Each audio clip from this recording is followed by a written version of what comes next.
बच्चों, आज हम लोग क्लास 7th की हिंदी पढ़ने जा रहे हैं। ठीक, लेसन नंबर 4। ठीक, लेसन नंबर 4 स्वामी विवेकानंद। पाठ का नाम है स्वामी विवेकानंद। चलिए, प्रेमचंद्र इनका जन्म 1880 ईस्वी में हुआ था और निधन 1936 में हुआ था। प्रेमचंद्र जी का जो जन्म है वो 1880 में हुआ, उनकी मृत्यु जो है 1936 में हुई। प्रेमचंद्र जी ने कई उपन्यास भी लिखे। इनको उपन्यास सम्राट के रूप में प्रसिद्धि भी मिली है। प्रसिद्ध प्रेमचंद्र का जन्म जो है उत्तर प्रदेश के वाराणसी जिले में लमही नामक गांव में हुआ था। उपन्यास सम्राट के रूप में प्रसिद्धि प्राप्त जो है प्रेमचंद्र जी, इनका जन्म उत्तर प्रदेश के वाराणसी जिले के लमही नामक गांव में हुआ था।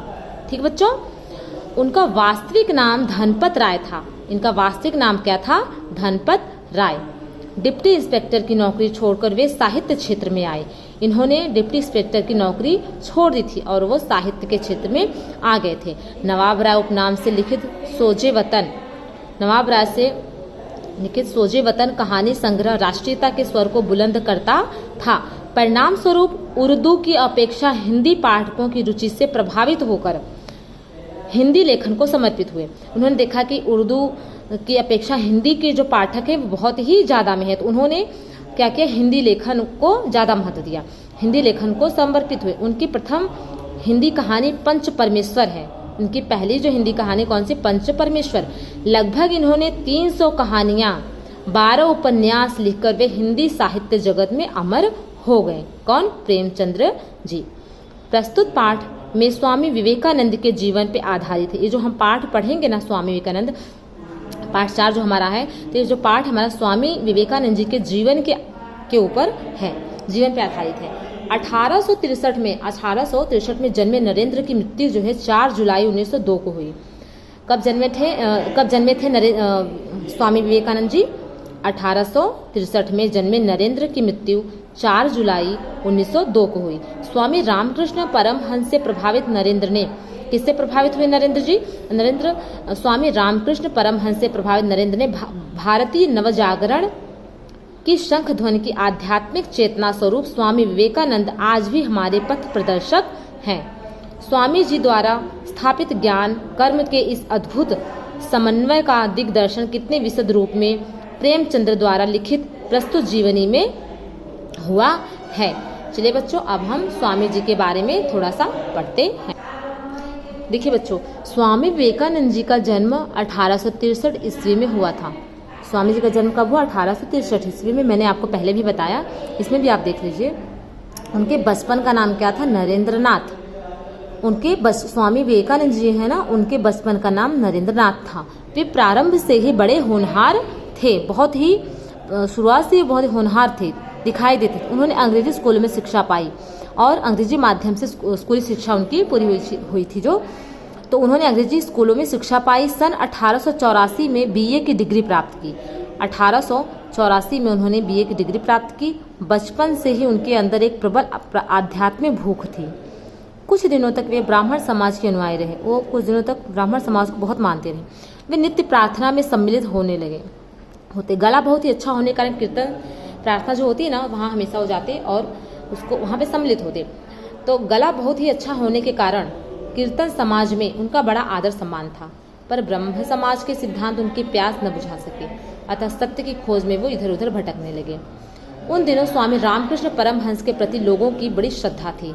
जो टाइम था ना, उस टाइम रामकृष्ण परमहंस के प्रति लोगों की बहुत ही श्रद्धा थी। उनको लोग बहुत मानते थे, स्वामी रामकृष्ण परमहंस को।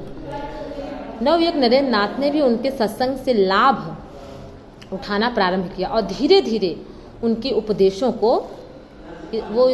से इतने प्रभावित हुए कि उनकी भक्त मंडली में सम्मिलित हो गए। ठीक है। उस सच्चे गुरु से अध्यात्म तत्व और वेदांत रहस्य जानकर युवक नरेंद्र की आध्यात्मिक पिपासा शांत हुई। उनकी गुरु भक्ति, गुरु पूजा की वैराग्य वृत्ति अधिकाधिक बढ़ती गई। स्वामी विवेकानंद ने गुरुदेव के प्रथम दर्शन का वर्णन इस प्रकार किया है। जब अपने गुरु से पहली बार मिले, जब उन्होंने पहली बार देखा, तो उन्होंने उसका वर्णन भी इसमें किया है। देखने में वो बिल्कुल साधारण आदमी मालूम होते थे। जो गुरु थे, अब देखिए यहाँ पे वो अपने गुरु के बारे में बोले कि वो देखने में तो बिल्कुल साधारण व्यक्ति की तरह ही दिखते थे। उनके रूप में कोई विशेषता नहीं थी, बहुत सरल बोली और सीधी थी। मैंने मन में सोचा कि क्या संभव है कि यह सिद्ध पुरुष हो। मैं धीरे धीरे उनके पास पहुंचा, उनसे वो प्रश्न पूछे जो मैं अक्सर औरों से पूछा करता था। इन्होंने जितने भी प्रश्न पूछे इनको कभी तृप्ति नहीं मिली, लेकिन इन्होंने जब इन गुरु से सारे प्रश्न पूछे तो उनको बहुत ही सुखद अनुभव हुआ। इन्होंने पूछा कि लिख रहे हैं कि मैं धीरे धीरे गया और उनसे वो प्रश्न पूछे जो मैं अक्सर औरों से पूछा करता था। महाराज, क्या आप ईश्वर के अस्तित्व में विश्वास रखते हैं?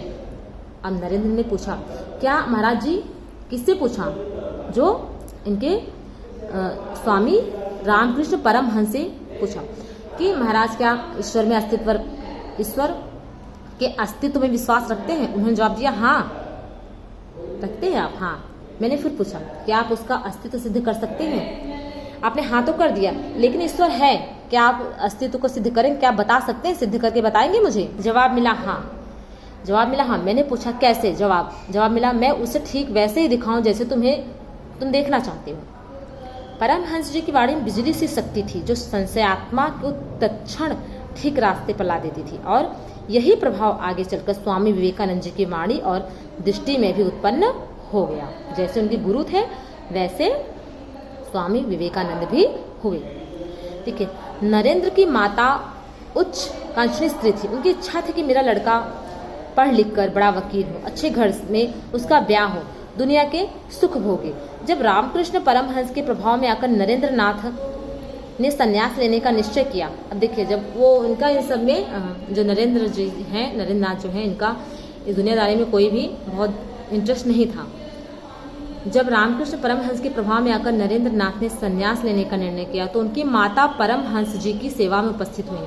तो इनकी नरेंद्र जी है ना, उनकी माता गई थी उनके पास, गुरु के पास।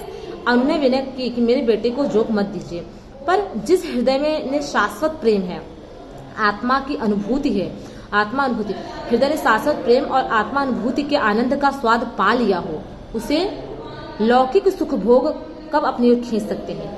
नरेंद्र नाथ की वैराग्य वृत्ति अधिकाधिक बढ़ती गई। उनकी मम्मी नहीं चाहती थी कि वो एक योगी बने, लेकिन फिर भी वो बने क्योंकि उनको इन सब में बहुत इंटरेस्ट था। उनको अब बढ़ती गई। विवेकानंद मानव सेवा को ही सच्चे आध्यात्मिक ज्ञान की सर्वोच्च कसौटी मानते थे। विवेकानंद जी तो मानव की जो सेवा है, एक मनुष्य की सेवा जो है, वही सच्चे आध्यात्मिक ज्ञान की सर्वोच्च कसौटी उसको वो मानते थे। चलिए बच्चों, अब हम जो हिंदी का ये बाकी का पार्ट है वो हम दूसरी वीडियो में आपको पढ़ाएंगे। धन्यवाद।